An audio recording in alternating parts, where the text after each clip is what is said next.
খবর শুনছেন top news সংবাদ চ্যানেল থেকে। আজ জানাবো পশ্চিমবঙ্গ দেশ এবং বিশ্বের বাছাই করা গুরুত্বপূর্ণ খবর। শুরুতেই জানিয়ে দেব টপ নিউজ সংবাদ শিরোনাম।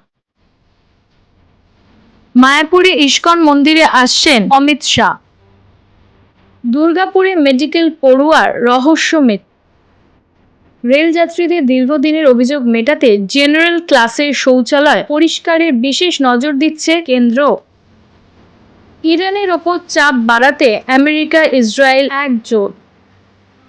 রামায়ণের 28টি কাণ্ড বালিচুরি নকশায় দেখুন বহুমূল্য শাড়ি।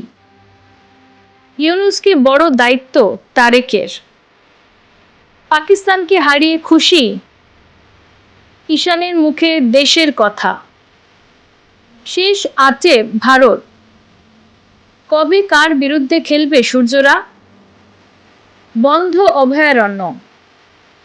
ইন্ডিয়া ভার্সেস পাকিস্তান ম্যাচের মধ্যে কি হলো জেনে নেব।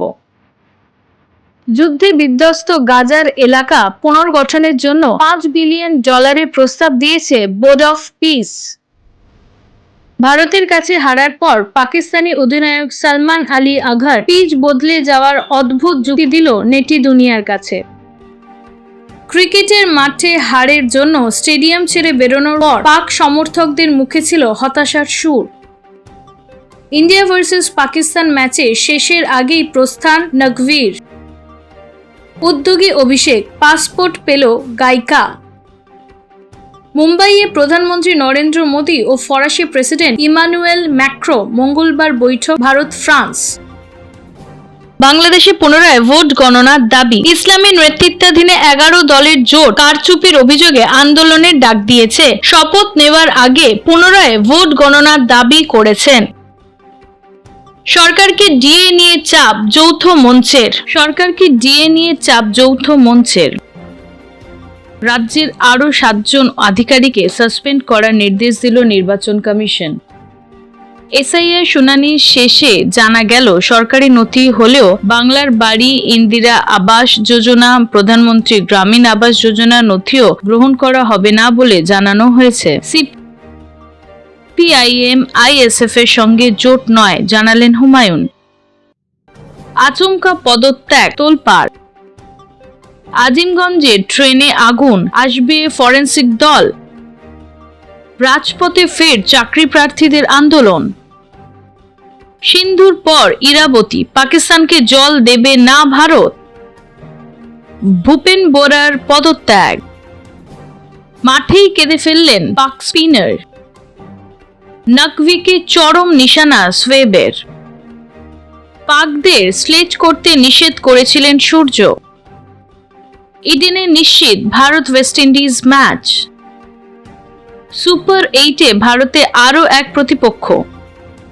ক্রিকেট মাঠে হারলে বলে টিভির উপর রাগ করো। এখনো যদি চ্যানেলটি সাবস্ক্রাইব না করে থাকেন অবশ্যই চ্যানেলটি সাবস্ক্রাইব করে আমাদের পাশে থাকুন। পাকিস্তানকে তুড়ি মেরে উড়িয়ে দিল ভারত। জয় হিন্দ। যা হওয়ার তাই হলো। টি-20 বিশ্বকাপের ম্যাচে পাকিস্তানকে তুড়ি মেরে উড়িয়ে দিল ভারত। কলম্বোয় ভারতের দেওয়া 176 রানের লক্ষ্যের ধারে কাছেও পৌঁছাতে পারল না সালমান আলী আঘারা। 114 রানে অল আউট হয়ে গেল পাকিস্তান। শেষ বেলায় শাহিন আফ্রিদি কিছুটা চালিয়ে খেললেও তাতে কোনো লাভ হয়নি। পাকিস্তানের হয়ে 44 রান করেন উসমান খান। ভারতের হয়ে 2টি করে উইকেট নিয়েছেন হার্দিক, বুমরা, বরুণ ও অক্ষর। 8-1 সুপার 8-এ ভারত, ম্যাচ সেরা ঈশান। রবিবার কলম্বোর আর প্রমোদ দেসাই স্টেডিয়ামে টি-20 বিশ্বকাপে পাকিস্তানের বিরুদ্ধে 8-1 করল ভারত। একই সঙ্গে টুর্নামেন্টের এই গ্রুপে পরপর 3টে ম্যাচ জিতে 6 পয়েন্ট নিয়ে সুপার 8-এ পৌঁছে গেল টিম ইন্ডিয়া। এদিনের ম্যাচে দুই দলের মধ্যে পার্থক্য গড়ে দিয়েছেন ভারতীয় ওপেনার ঈশান কিষান। কঠিন পিচে কিভাবে চালিয়ে খেলতে হয় তা তিনি দেখিয়ে দিয়েছেন। তাই ম্যাচ সেরার পুরস্কারও উঠে এসছে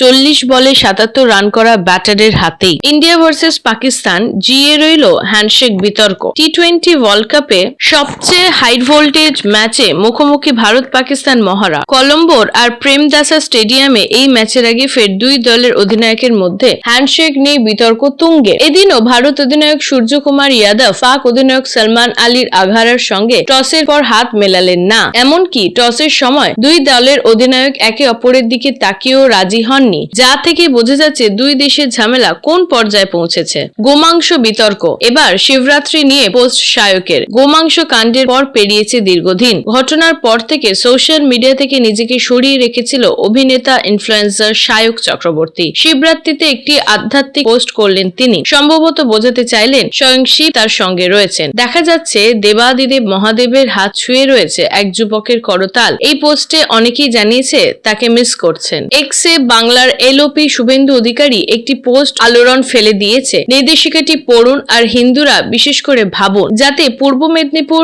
নন্দনকুমার থানার ভারপ্রাপ্ত আধিকারিক কার্তিক হাঁসদার তরফে নাড়াদাড়ি শিব মন্দিরের কমিটির উদ্দেশ্যে একটি বিশেষ নির্দেশিকা জারি করেন এবং সেইটিতে শুভেন্দু অধিকারী এক্সে লেখেন, জামাতি পুলিশের কারবার দেখুন। নির্দেশিকাটি পড়ুন আর হিন্দুরা বিশেষ করে ভাবুন, ভাবতে থাকুন। বিতর্ক চরমে পৌঁছেছে। ভোটারের হাতে রক্তাক্ত বিএলও। নথি অনুযায়ী বাবার চেয়ে মেয়ের বয়স 5 বছরের বেশি। ওই তথ্যগত অসঙ্গতির জন্য সংশ্লিষ্ট ভোটারকে শুনানিতে যেতে হবে বলে জানানো নদিয়া কালীগঞ্জ মোড় এলাকায়। কালীগঞ্জে ব্লকের আশাচিয়া গ্রামে 80 থেকে 225 নম্বর বুথের বিএলও আলী সাহেবকে মারধরের অভিযোগ উঠেছে এক দম্পতি সহ কয়েকজন বিরুদ্ধে। আক্রান্ত বুথ স্তরের আধিকারিকের মাথা ফেটেছে, 7টি সেলাই করতে হয়েছে। অর্জুনের হুঙ্কার পাল্টা হুমায়ুনের। বাবরি মসজিদ নিয়ে বিজেপি নেতা অর্জুন সিং এর হুঁশিয়ারির পাল্টা দিলেন হুমায়ুন কবির। জেইউপি নেতা বললেন, যদি আমাদের গায়ে কেউ পাথর ছোড়ে তাহলে আমরা তো রসগোল্লা ছুড়বো না, আমরা পাথরের জবাব ঠিকভাবেই দেব।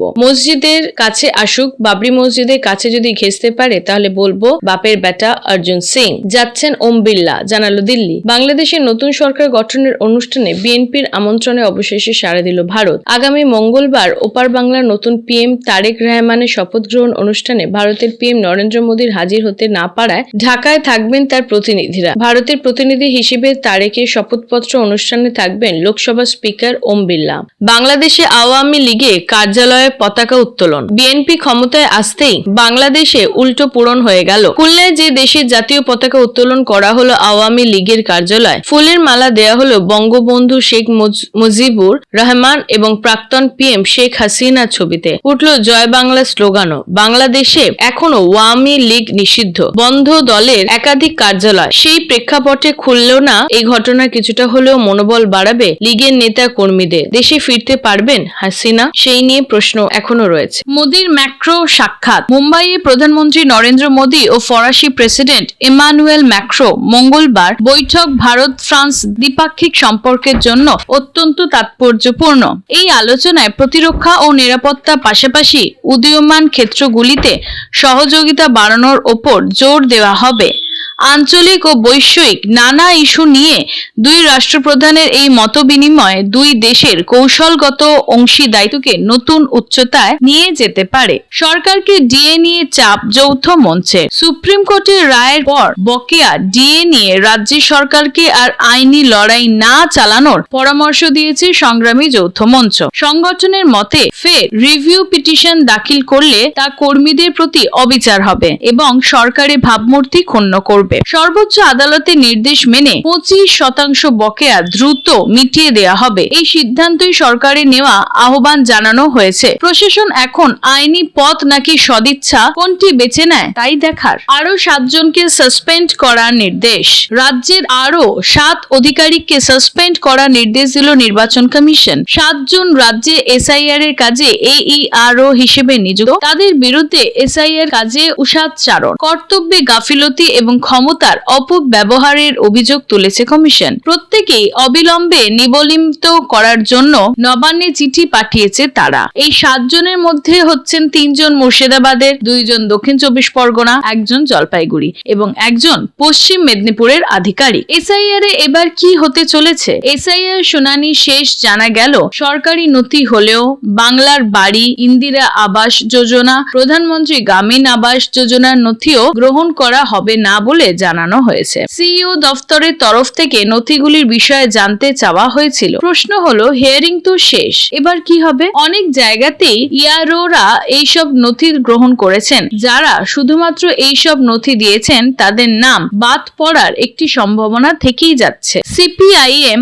আইএসএফ এর সঙ্গে জোট নয় জানালেন হুমায়ুন, কারণ সিপিআইএম ও আইএসএফ এ যে পরিমাণ আসন চাইছে তা সম্ভব নয় না বলেই জানালেন তিনি। একই সঙ্গে সিপিএম কটাক্ষ করে তিনি বলেন, সিপিএম কে শূন্য থেকে মহাশূন্যে পাঠাবো। যদিও হুমায়ুনকে পাল্টা দিতে গিয়ে বাম নেতা সুজন চক্রবর্তীর মন্তব্য, 1.5 পয়সার খদ্দেরদের পয়সার মতনই থাকুন। অন্যদিকে অধীর চৌধুরী বহরমপুরে দাঁড়ালে তাকে ভোটে জিততে সাহায্য করবেন বলে হুমায়ুন জানিয়েছেন। আচমকা পদত্যাগে তোলপাড়। সিপিএম এর রাজ্য কমিটি থেকে ইস্তফা দিলেন এসএফআই এর প্রাক্তন রাজ্য সভাপতি প্রতীক উর রহমান। একটি চিঠি দিয়ে দল ছাড়ার কথা আগেই জানিয়েছিলেন শীর্ষ নেতৃত্বকে। সেখানে তিনি দাবি করেছিলেন, সাম্প্রতিক সময়ে পার্টির জেলা ও রাজ্য নেতৃত্বে বেশ কিছু ভাবনা এবং কর্মপদ্ধতি তিনি নিজেকে খাপ খাইয়ে নিতে পারছেন না এবং মানসিক দ্বন্দ্বের মধ্যে তাকে দিন কাটাতে হচ্ছে। তারই পদত্যাগে বামদের বড় ধাক্কা হতে পারে। আজিমগঞ্জের ট্রেনে আগুন, আসবে